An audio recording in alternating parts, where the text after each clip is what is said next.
நம்ம Ashwin sweets and snacks export பண்றதுக்கு 7373041434 மற்றும் www.ashwinsweets.com கான்டாக்ட் பண்ணுங்க. தமிழ்நாடு காவல்துறையில் சட்டம் ஒழுங்கு, குற்றத்தடுப்பு மற்றும் சிறப்பு பணிகளுக்காக சிபிசிஐடி எனப்படும் குற்ற புலனாய்வுத்துறை, எஸ்பிசிஐடி எனப்படும் உளவுத்துறை என்பது போன்று ஸ்பெஷல் யூனிட்ஸ் எனப்படும் பல்வேறு சிறப்பு பிரிவுகள் உள்ளன.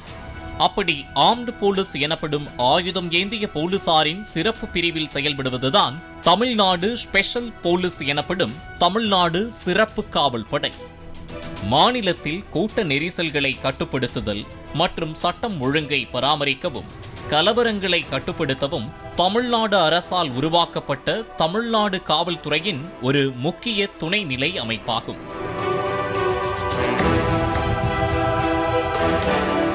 தமிழ்நாடு, புதுடெல்லி உட்பட 15 பட்டாலியன்கள் மற்றும் ஒரு படைப்பயிற்சி மையம் மற்றும் ஒரு சிறு படைக்கலன் பிரிவு என 17 படை அணிகள் உள்ளன. ஒவ்வொரு பட்டாலியனுக்கும் ஒரு எஸ்பி ரேங்கில் உள்ள ஒரு கமாண்டன்ட் நியமிக்கப்பட்டிருக்கிறார்.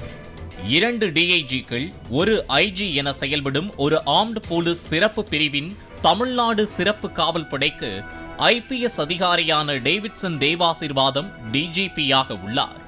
இந்த நிலையில்தான் தமிழ்நாடு சிறப்பு காவல் படையின் கோயம்புத்தூர் மாவட்டம் கோவைப்புதூரில் உள்ள 4வது பட்டாலியன் கமாண்டன்ட் டி செந்தில்குமார் மீது பயிற்சி பெண் காவலர் அளித்த பாலியல் புகார் தமிழ்நாடு சிறப்பு காவல் படை பிரிவில் பெரும் பரபரப்பை ஏற்படுத்தியுள்ளது. அதுவும் காவல்துறையில் சிறப்பாக பணிபுரிந்ததற்காக பரிந்துரைக்கப்பட்டு கடந்த 2021ஆம் ஆண்டிற்கான குடியரசுத் தலைவரின் விருதை பெற்றவர் கமாண்டன்ட் டி செந்தில்குமார். புதுடெல்லியில் உள்ள தமிழ்நாடு சிறப்பு காவல் படை 8வது பட்டாலியனின் கமாண்டண்டாக இருக்கும்போது குடியரசுத் தலைவரின் விருதை பெற்ற டி செந்தில்குமார் மீதுதான் தற்போது இப்படி ஒரு பாலியல் குற்றச்சாட்டு எழுந்துள்ளது.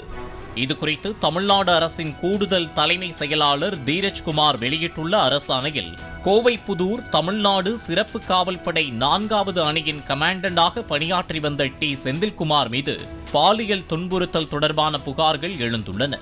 இந்த புகார்கள் குறித்து துறை ரீதியான இன்டர்னல் கம்ப்ளைண்ட்ஸ் கமிட்டி எனப்படும் உட்புகார்கள் குழுவின் விசாரணைக்கு பரிந்துரைக்கப்பட்டுள்ளது.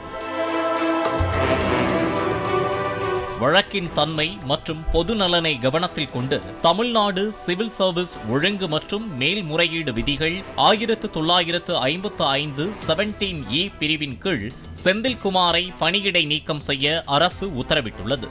அதன்படி அவர் பணியிடை நீக்கம் செய்யப்பட்டுள்ளார். பணியிடை நீக்க காலத்தில் அவர் சென்னையை தலைமையிடமாக கொண்டு தங்கியிருக்க வேண்டும் என்றும், அரசின் முன் அனுமதியின்றி அவர் தலைமையிடத்தை விட்டு வெளியேறக்கூடாது என்றும் நிபந்தனை விதிக்கப்பட்டுள்ளது என தெரிவிக்கப்பட்டுள்ளது. அதாவது பயிற்சிக்கு சேர்ந்த பெண் காவலரிடம் தகாத முறையில் நடந்து கொண்ட புகார்களின் தன்மை மற்றும் வழக்கின் சூழ்நிலை கருதி அவரை உடனடியாக பணியிலிருந்து இடைநீக்கம் செய்ய மாநில அரசு உத்தரவிட்டுள்ளது தமிழ்நாடு சிறப்பு காவல்படை வட்டாரத்தில் பரபரப்பை ஏற்படுத்தியுள்ளது.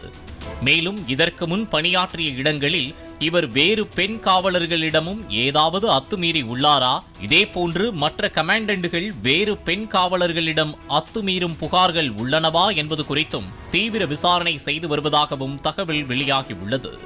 பாலிமர் செய்திகளுக்காக கோவை செய்தியாளர் நேசராஜ். நம்ம Ashwin sweets and snacks export பண்றதுக்கு 7373041434 மற்றும் www.ashwinsweets.com கான்டாக்ட் பண்ணுங்க. பிளே ஸ்டோர் மற்றும் ஆப் ஸ்டோரில் இருந்து பாலிமர் செயலியை QR கோடு மூலம் பதிவிறக்கம் செய்யுங்கள். செய்திகளை உடனுக்குடன் பெறுங்கள்.